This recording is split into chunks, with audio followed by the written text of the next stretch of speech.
La Asamblea escuchará un discurso del primer ministro de la República Islámica de Pakistán, Su Excelencia Imran Khan. Pido protocolo que acompañe a Su Excelencia. Tengo el gran placer de dar la bienvenida al señor primer ministro de la República Islámica de Pakistán, a quien invito a dirigirse a la Asamblea General.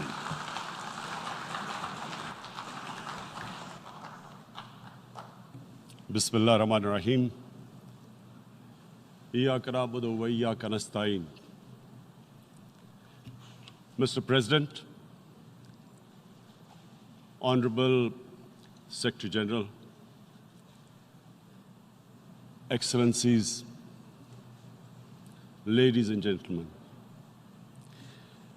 I feel honored today to represent my country at this forum of world leaders, where we have a chance to discuss problems that the world is facing. I want to talk about a lot of problems, but just 4 today. And I especially came to this forum despite a difficult time in my country, facing challenges. I would not have come, but because I feel that there are some very urgent problems which the world must address. So first of all, I start with climate change. So many leaders have talked about climate change. But Mr. President, I feel that there is a lack of seriousness. Perhaps world leaders some of the leaders who can do a lot, do not realize the urgency of the situation.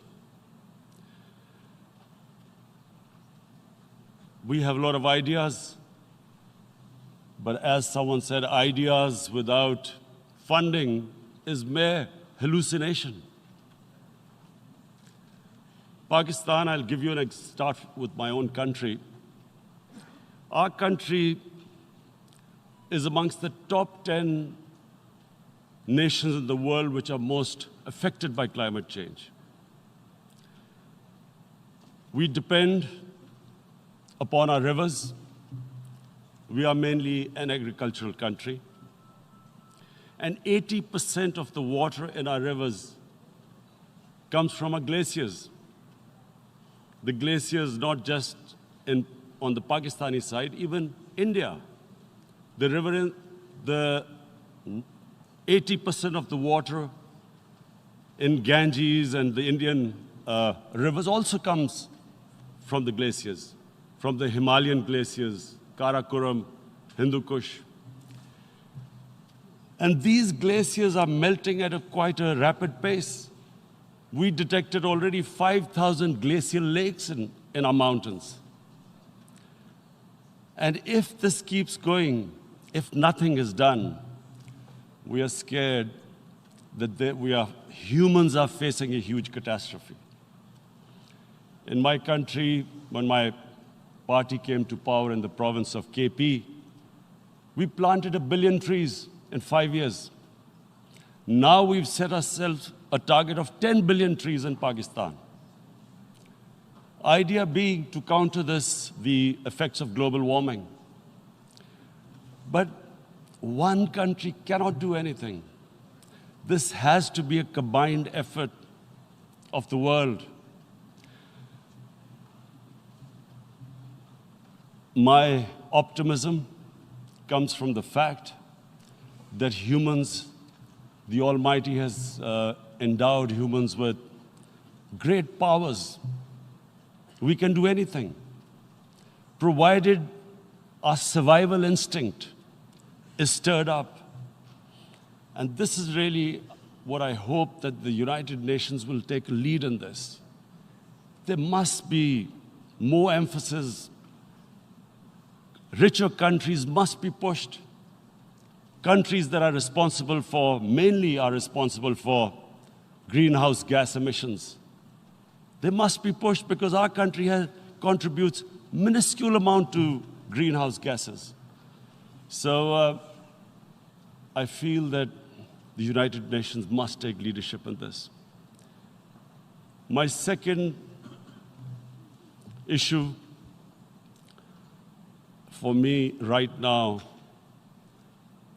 is even more critical. Mr. President, every year, billions of dollars leave the poorer countries and go towards rich countries. Billions of dollars siphoned off by the ruling elites of the developing world. And they find their way into Western bank accounts, offshore accounts, tax havens, expensive properties hidden behind companies bought in Western capitals.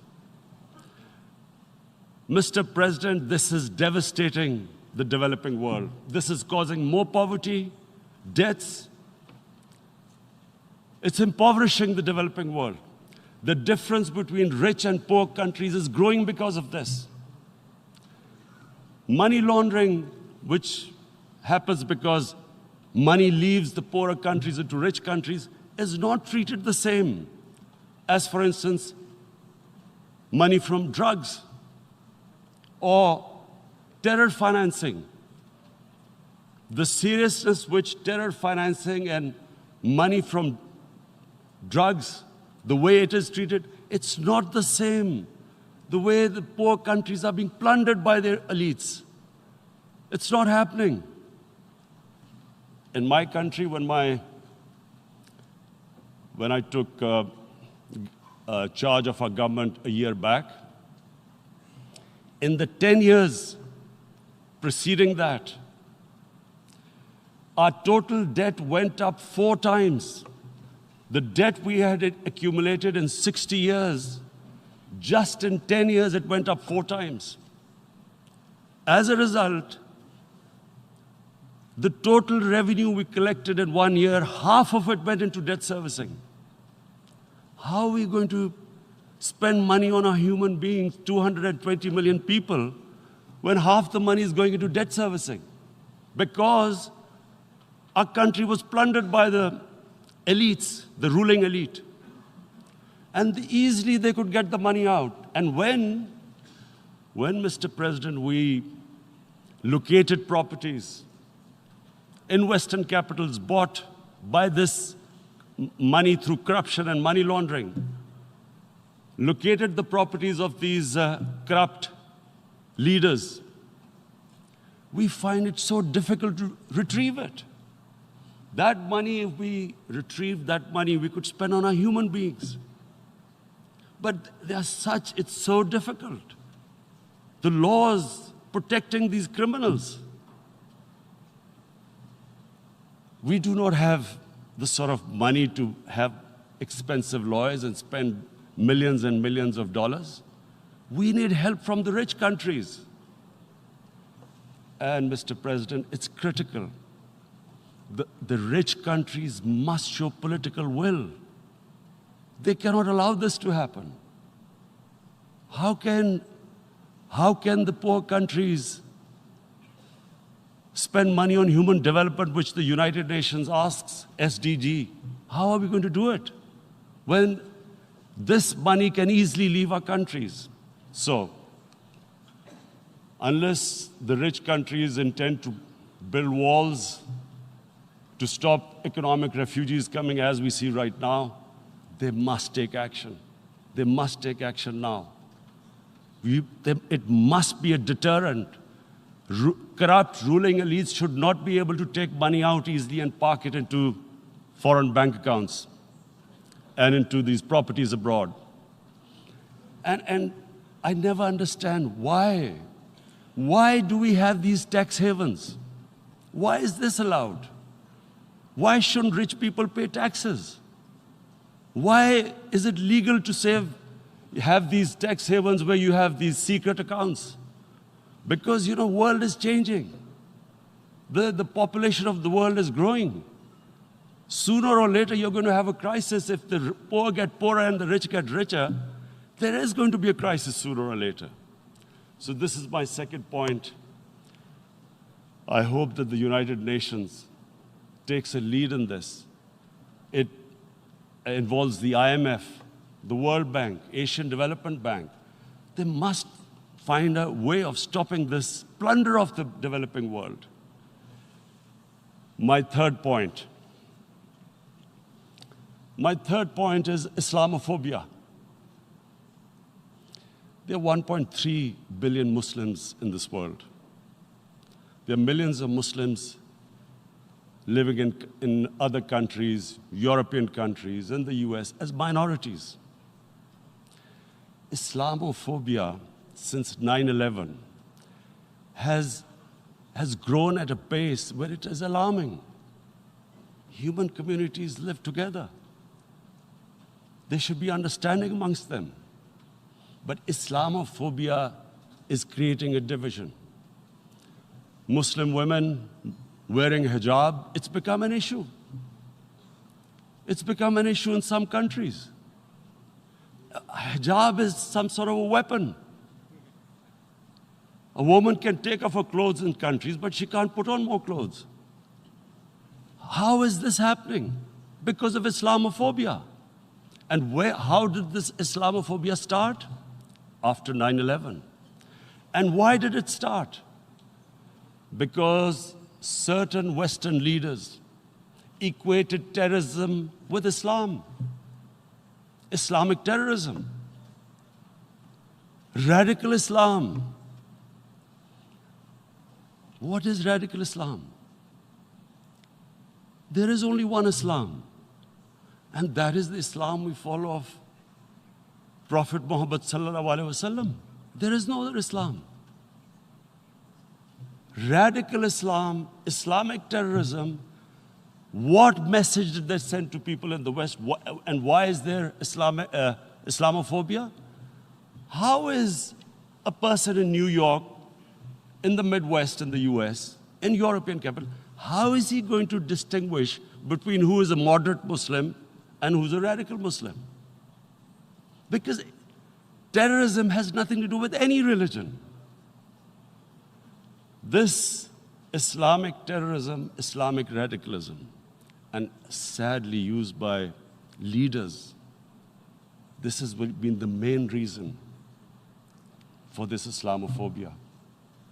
And it has caused pain amongst Muslims. We in Muslim countries watch this Islamophobia traveling abroad, and it's getting worse. And may I just say, Mr. President, that in European countries, it is marginalizing Muslim communities.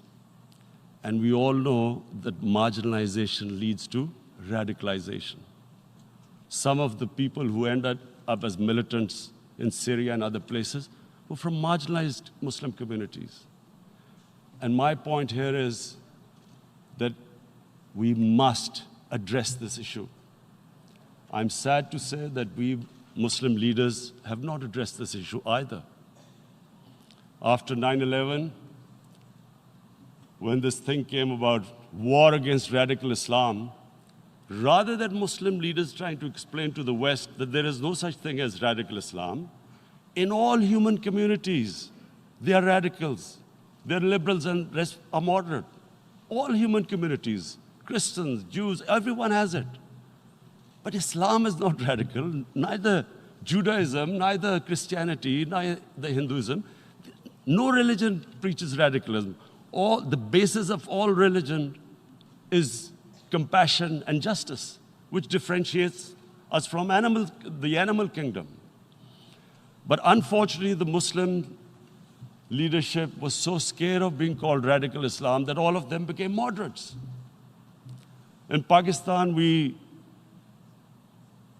were in the eye of the storm, and our government coined a phrase called enlightened moderation. No one knows what it meant. But everyone started putting on Western suits that they were moderates, started speaking.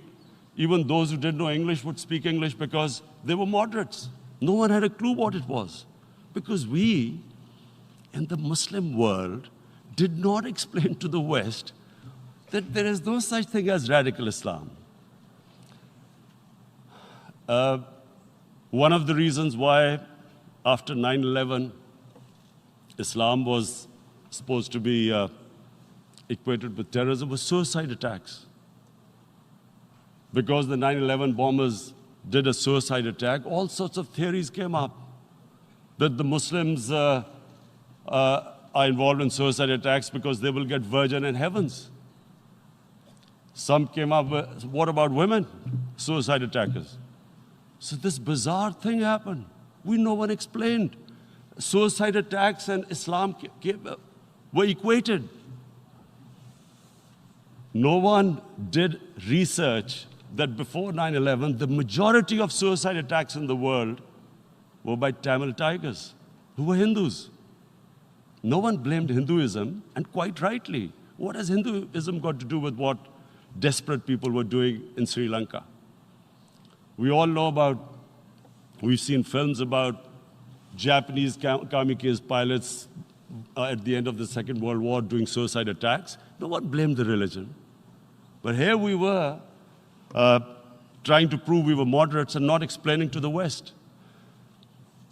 But the most important thing I wanted to say here today, in explaining this Islamophobia, Mr. President, and I feel it's very important because I've spent, because of I played professional sport in England, I spent a lot of time there.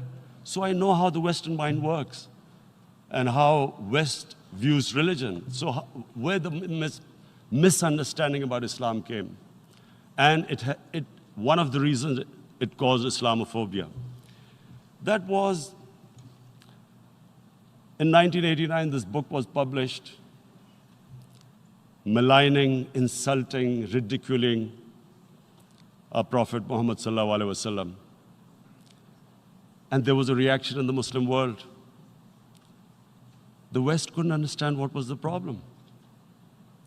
Because in the West, because I have spent so much time in the West, religion is perceived completely differently. They don't look upon religion like we do. And so, Islam was supposed to be an intolerant religion. It was against freedom of expression. And Islam took a real beating 30 years ago. I still remember it became a watershed. And every 2 or 3 years, someone would malign our Prophet, peace be upon him. There would be a reaction by the Muslims. And again, it was Islam, an intolerant religion. Again, this time, I blame a certain section of the people in the West who deliberately provoked this, knowing the impact it would have. But the majority of the people in the West didn't understand. This is where, again, Muslim leadership let the Muslims down. We should have explained to them what our Prophet, peace be upon him, means to us. So in 1 minute, I'll try and explain what he means to us. Our Prophet was the witness to the divine book, the Holy Quran. The Holy Quran is the book of guidance for Muslims, and the Prophet's life was living the Quran. He was an example of what the Quran guided us to be. So he is the ideal we all try to get to. The Prophet created the state of Medina, the first state in Islam. That state was the basis of a Muslim civilization which became the predominant civilization for the next 700 years. And what was that state? I hear such strange things about Islam, that it is against women, it's against minorities.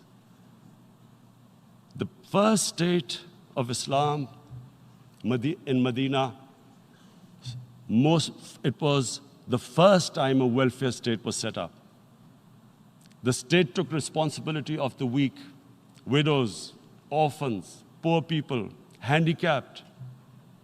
It taxed the rich, spent the money on the poor.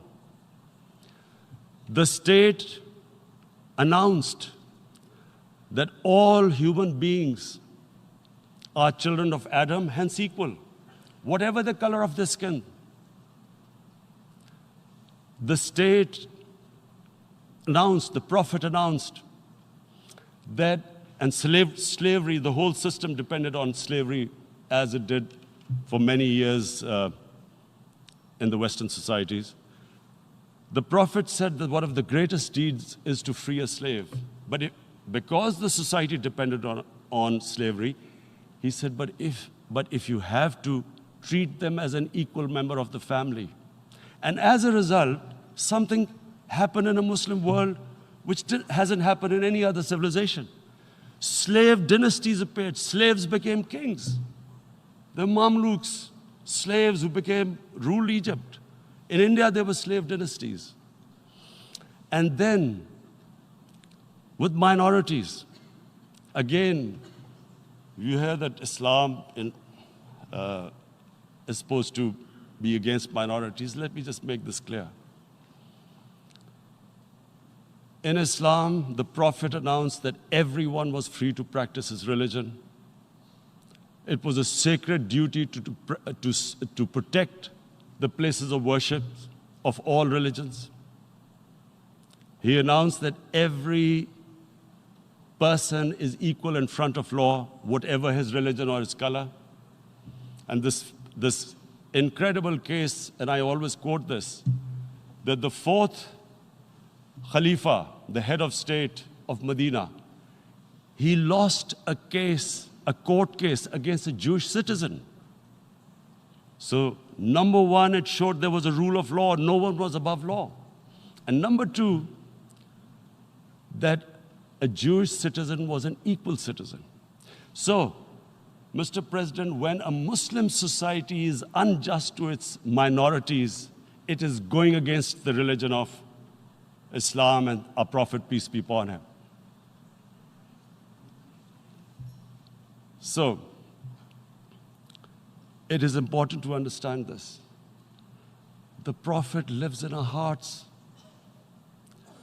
When he's ridiculed, when he's insulted, it hurts. As we human beings understand one thing, the pain of the heart is far, far, far more hurtful than physical pain. And that's why the Muslims react. And I always thought that if I ever had the stage, I would try and explain this to the world community, especially to the Western community, because having lived in the Western community, people didn't understand this. When I first went as a teenager to England, there was a comedy film on Jesus Christ. It's unthinkable in Muslim societies. So we need to explain that, look, in a human community, we must be sensitive to what causes pain to other human beings. We have, in the Western society, and quite rightly, the Holocaust is treated with sensitivity because it gives the Jewish community pain. That's all we ask, that do not use freedom of speech to cause us pain by insulting our holy prophet. That's all we want. And now, the number fourth point, Mr. President, and this is the most critical point, is the reason why I especially came here. It is about what is happening in Kashmir. Before I go on this, I want to make one thing clear, that when we came to power, my first priority was that Pakistan would be a country which will try its best to bring peace. We had been through this war on terror. We joined the United States war on terror after 2001. And Pakistan went through one of its worst periods where 70,000 Pakistanis died and over 150 billion was lost to our economy. And Mr. President, I opposed the war because in the 80s, Pakistan had joined the Western countries in what was the freedom struggle then in Afghanistan against the Soviets. And it was funded by the Western countries. These Mujahideen groups, which were treated in guerrilla warfare, were trained by Pakistan Army, funded by the Western countries, and especially US, and they waged what was a freedom struggle in Afghanistan. The Soviets called them terrorists. We called them freedom fighters. 1989, the Soviets retreated. The Americans packed up and left. Pakistan was left with these groups. Come 9/11, Pakistan joined the United States in this war on terror. And now our government was supposed to, the reason why I opposed joining this war, because here we had indoctrinated them in jihad, meaning freedom struggle against foreign occupation. Now, because we had joined the US, and the US had occupied Afghanistan, now we were supposed to tell them that, no, this is not freedom struggle and jihad, it's terrorism.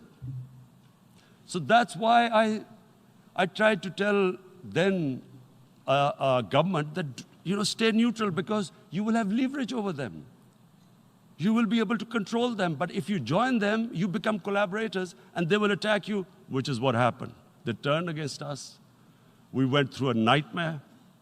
70,000 people killed in a war we had nothing to do with. No Pakistani was involved in 9/11.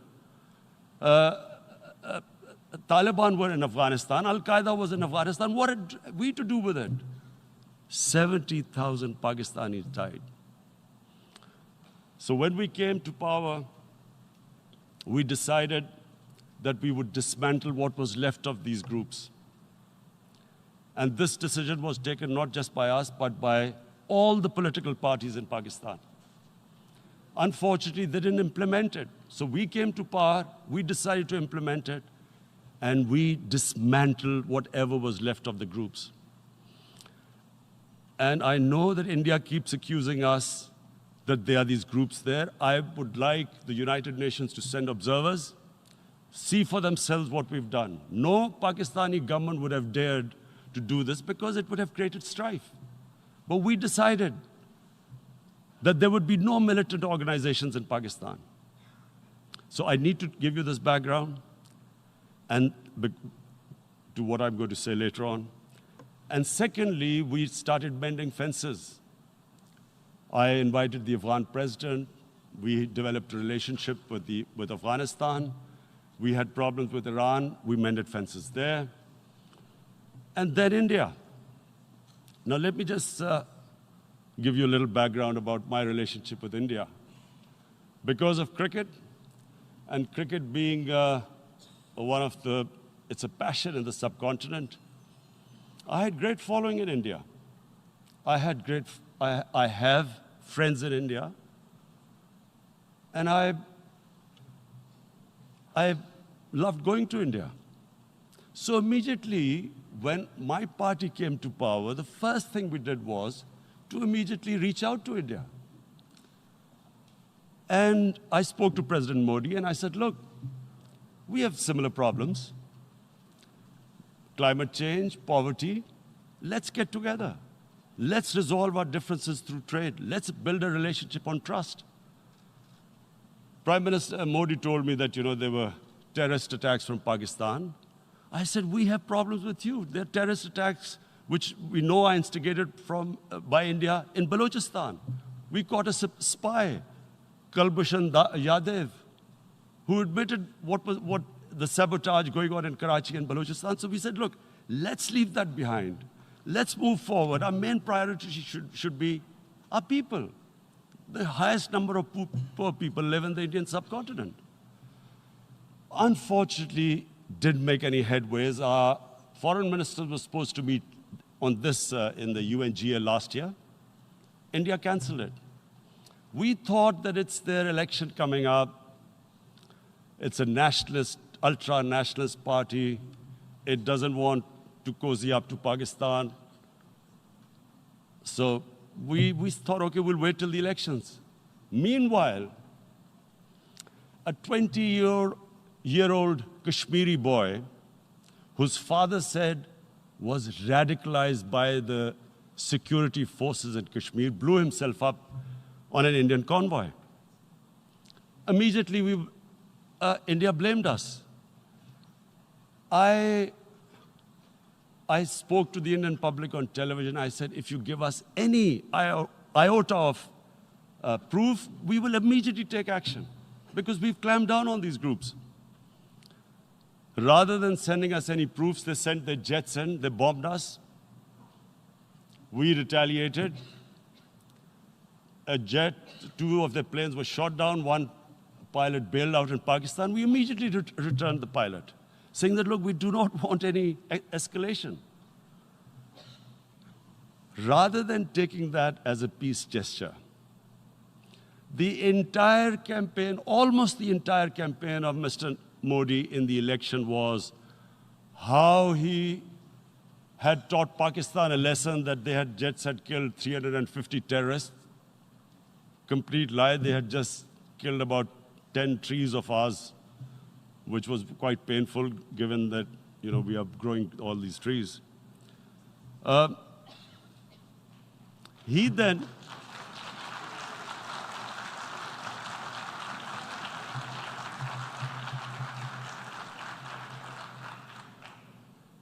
the election campaign, Mr. Modi used words like, this is just a trailer. The movie is about to start. I went into Pakistan and taught them a lesson. This was the election campaign. Okay, so we thought, us politicians make all these statements to win elections. So, okay, after elections, we'll get back to our normal relationship. Well, the moment the elections ended, we approached India. No response, but then we discovered they were trying to push us in the FATF blacklist to bankrupt us. That's when we realized there was an agenda. And that agenda became obvious on the 5th August when India went against 11 United Nations Security Council resolutions, which say that Kashmir is a disputed territory and the people of Kashmir have the right of self-determination. They went against that. They went against Simla Accord, which is about bilateral, sorting out our differences through bilateral means, went against that. They actually went against the Indian Constitution. Illegally, they revoked Article 370, which gave Kashmir the special status. They got an extra 180,000 troops there. Total number of security forces in Kashmir now are 900,000. And they put 8 million people of Kashmir under curfew.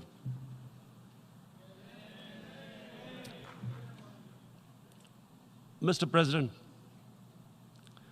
now I just briefly want to make the people understand, how can anyone do something like this? And for that, I have to explain to you what is RSS. RSS,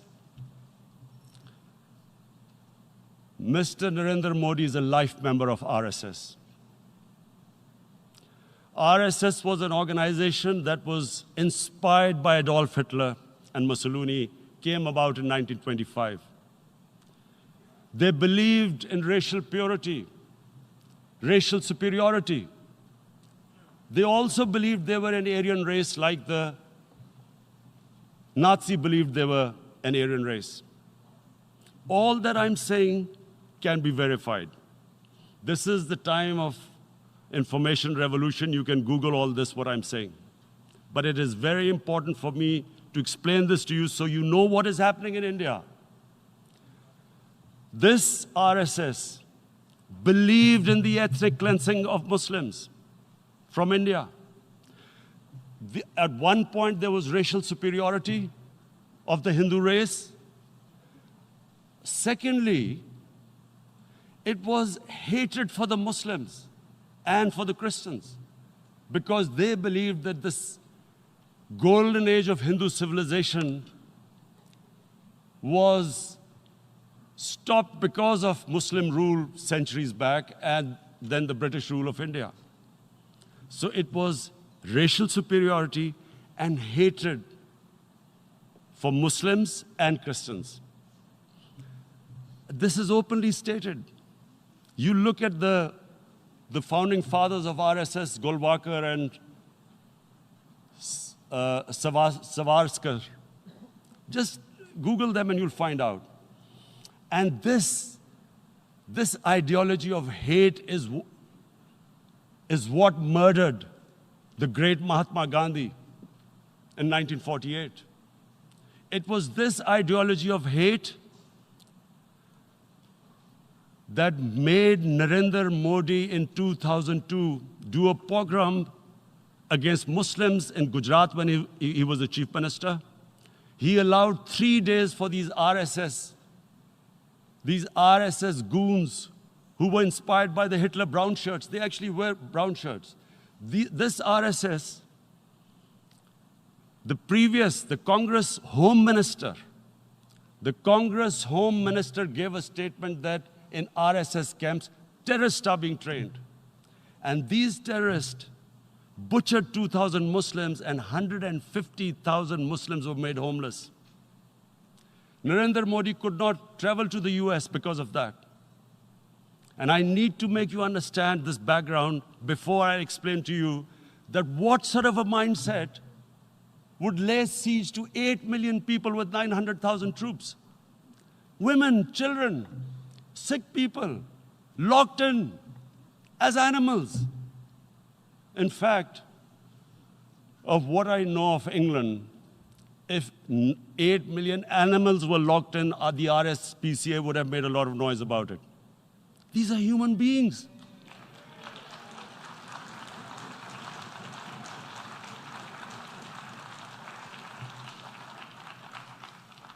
And Mr. President, what comes with racial superiority, these illusions of Aryan superior race, is arrogance. The two go together. And it's arrogance that makes people make mistakes and do stupid things. Cruel things like what Narendra Modi has done. It's sheer arrogance. And it's arrogance that has blinded him from the fact that what is going to happen when the curfew is lifted. Has he thought about it? This hasn't been thought through. What is he going to do when he lifts the curfew? Does he think that people of Kashmir will quietly accept the status quo because India has changed the constitution and taken away the special status? They'll accept that? Mr. President, 100,000 Kashmiris have died in the past 30 years because they were denied the right given by the United Nations, the right for self-determination. 100,000 have died and 11,000 women have been raped.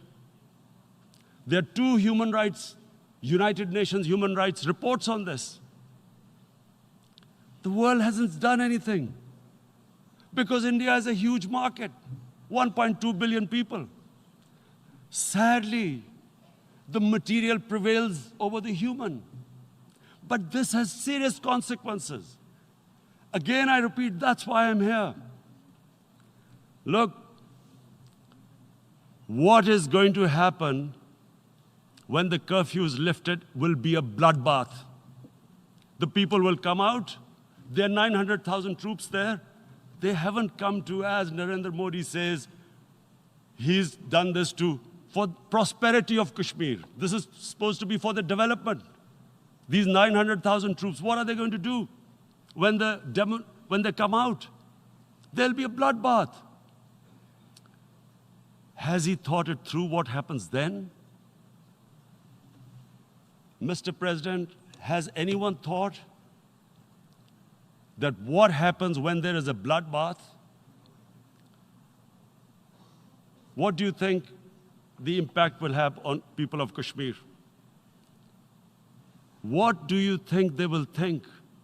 The way they have been boxed in their houses, treated like worse than animals, no rights. Thousands of all the political leadership has been arrested, taken out of Kashmir. Even those Kashmiri leaders who were pro-India have been taken out. 13,000 boys have been picked up and taken to God knows which destinations. So what do they think?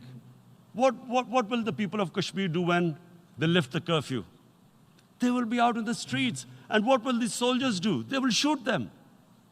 They've already used pellet guns, blinded young boys. In the last 6 years, the 5 years, the oppression that has gone on in Kashmir. And so, Kashmiris will be further radicalized. Mr. President, there will be another Pulwama. And guess what? India will blame us. They're already blaming us. They're saying all this is happening because of Pakistan. One of their defense ministers said, there are 500 terrorists lined up on the border to go in. Why would Pakistan send 500 terrorists when there are 900,000 troops? What impact are they going to make? What will they do? And why would? Don't we know that the moment there is some terrorist attack, all that will happen is there'll be further cruelty and oppression of the people of Kashmir. We will just give the 900,000 troops to further crush the people of Kashmir. And then we'll give the Indian government an excuse that, look, Pakistan is a terrorist state, and this mantra that has gone on, Islamic terrorism. The moment you use this catchword, Islamic terrorism, the whole world turns away. No one talks about human rights. You can do whatever you want, which is what has happened in Kashmir, because they keep using this word, Islamic terrorism. And this is what they're doing right now. What do we benefit from further increasing the cruelty on the people of Kashmir? And why would we want this? But there is no other narrative left for India. As when they lift the curfew, whatever happens, Pakistan will be blamed, and there is always a danger of another Pulwama. They might come and bomb us again, and then another cycle might start. And what does Narendra Modi think? That 180 million Muslims of India are thinking right now. Aren't they watching these Kashmiris stuck inside for 55 days they've been stuck in? Aren't they watching? What do you think? Don't you think that the Muslims will be radicalized in India? And I'm talking about 180 million people. And when they get radicalized, there will be some incident in India somewhere down the line. Again, we will be blamed. And I'm warning you right now, again, we will be blamed. And Mr. President, what about 1.3 billion Muslims who are watching this? And they know that it is only happening in Kashmir because they're Kashmiri Muslims. This is not happening to Kashmiri Hindus. They know that this is happening because of their religion. So what do you think they will be thinking? What do you think the Jewish community would think if there were, forget 8,000 Jews stuck like this? What do you think Europeans would think? What do we think? I mean, any human community, if their members are stuck like that, what do you think they will think? Are we a children of a lesser God? Is it not going to cause us pain? And then I'll tell you what will happen. People will, in the 1.3 billion Muslims, someone will pick up arms. I know we've been brought up with films, Western films. This good, decent guy doesn't get justice. he decides to pick up a gun and start seeking justice. There was a film made in New York, famous film called Death Wish. This guy gets mugged by and his family, his wife gets killed or something. He can't get justice. He picks up a gun and he goes around shooting muggers. And the whole cinema cheers him on. So what do you think the Muslims are thinking right now? If there is a bloodbath, there will be Muslims becoming radicals, not because of Islam, but because of what they will see, that there's no justice when it comes to Muslims. There were Rohingya Muslims, Myanmar, who are, God knows, almost 1 million people out, ethnic cleansing. What was the response of the world community? So what do you think will be the response of 1.3 billion Muslims? I picture myself. I'm in Kashmir. I've been locked up for 55 days. I have heard about, and there are rapes, Indian Army going into homes, soldiers. Would I want to live this humiliation? Would I want to live like that?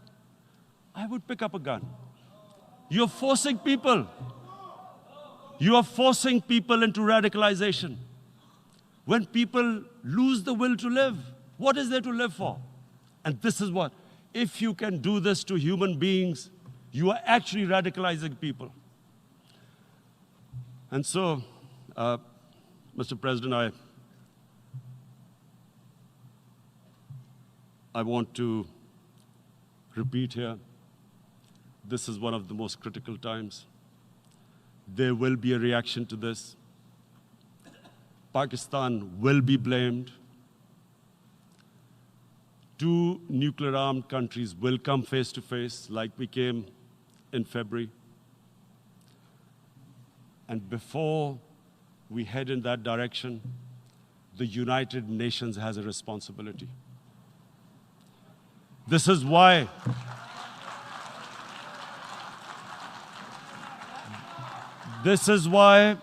the United Nations came into being in 1945. You were supposed to stop this happening.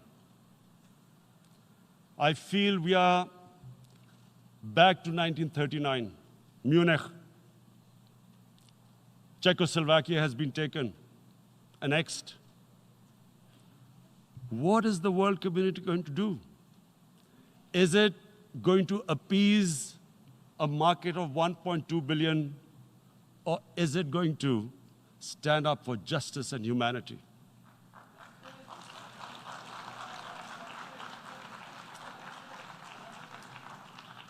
If this goes wrong, you hope for the best, but be prepared for the worst. If a conventional war starts between the 2 countries, Mr. President, if a conventional war starts, and anything could happen, but supposing a country 7 times smaller than its neighbor is faced with the choice, either you surrender or you fight for your freedom till death, what will we do? I ask myself this question. And my belief is, La ilaha illallah, there is no God but one. And we will fight. And when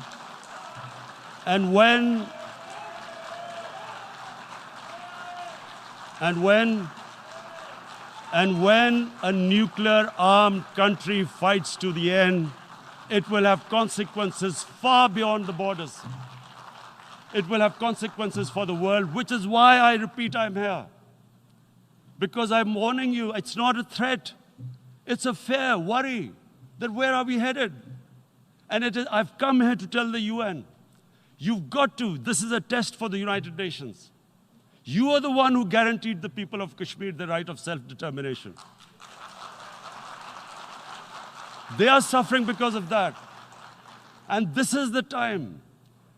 This is the time not to appease like in 1939 appeasement took place. This is the time to take action. And number 1 action must be that India must lift this inhuman curfew, which has lasted for 55 days. It must free all political prisoners, and especially those 13,000 boys that have been picked up. Parents don't know where they've disappeared. And then the world community must give the people of Kashmir the right of self-determination. Thank you.